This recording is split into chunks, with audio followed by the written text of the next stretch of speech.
Hello ladies and gentlemen, Porkchopper here, and today is a follow-up video from Thursday's video which was talking about farming and river buffs for jungling, going really in depth, so do check that out if you wish. In today's video though, we'll be taking a look at the other main role for the jungler, being ganking and rotating to lanes. This is what separates a great jungler from an average one. Being a jungler every game will be different experience, so learning as much as possible each game will help.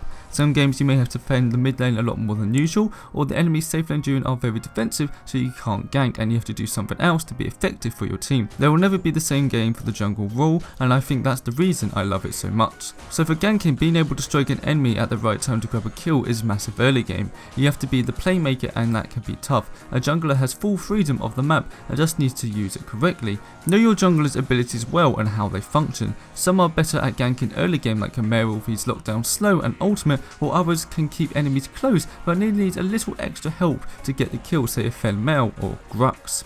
It's also important to know the enemy too. For example, Gideon is a lot harder to gank with his torn space being an easy getaway. A FaZe and Wukong would also be hard to gank. Maybe the mid laner is being really aggressive, take note and keep punching them over and over for it. See what enemy is most likely to get you a successful gank, then attack them. It's very important to know this and who you will be ganking. Do they have an escape, a ward, river buff, etc. Plenty of things to think about. And the main lane you need to be working on is the off lane, as it's the 2v1 role and the high priority carry is there.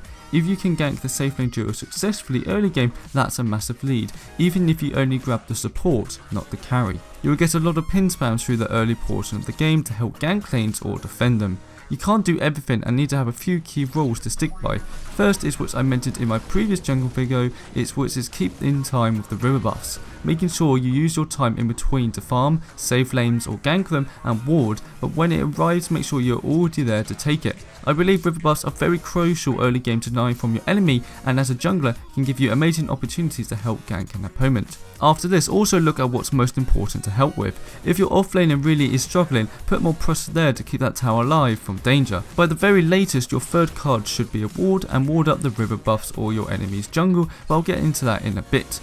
Keep an eye out for the enemy jungler or people leaving their lane and try to help or pin to warn them.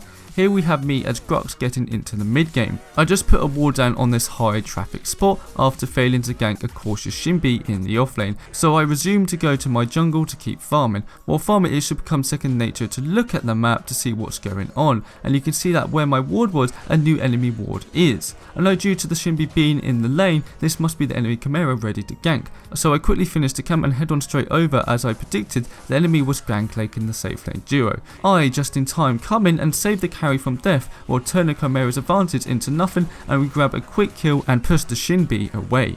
This is more of a defensive gank, all because I picked up on this little ward being placed and made a good guess. We killed that Camaro while saving my carry and finally pushed the offlane tower down. Just shows really all about the little details that a jungler can use to their advantage.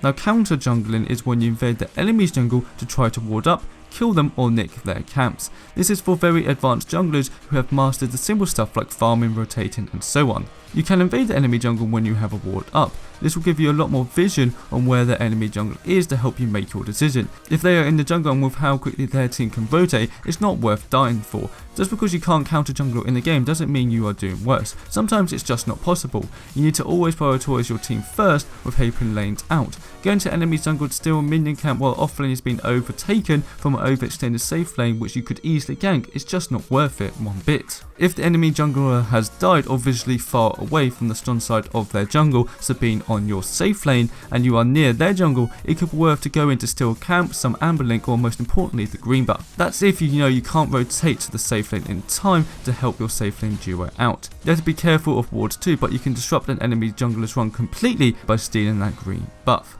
Last and most dangerous is trying to take down the enemy jungler in their jungle. We have that example here. So you can see I know this Grux is rather low and I head back to their jungle after my Faye tries to get the kill. When both me and Faye walk over to this river buff, I hear him attack that river buff camp. Logically to me, he's attacking the camp and must still be really low, and I'm thinking to myself it's worth capitalising on right now because there are two of us here.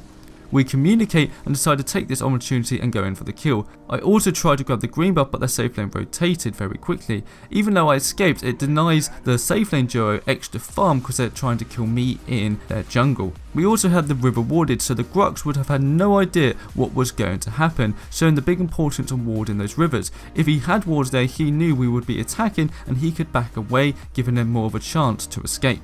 This video covers everything a jungler will need to know outside of his own jungle, from ganking, rotating lanes, defending lanes, and also to counter jungle. Gives you the idea of what's the most valuable to your team and all the options a jungler can use to their advantage, which once you get good at is a blast to play. I will most likely be doing another ganking video later this week, showing a load of examples of me ganking, good and bad, giving my opinion on what I am doing and why I am doing it and what I also do wrong, giving you a lot more experienced gameplay to really understand how to gank properly and what's going through my mind.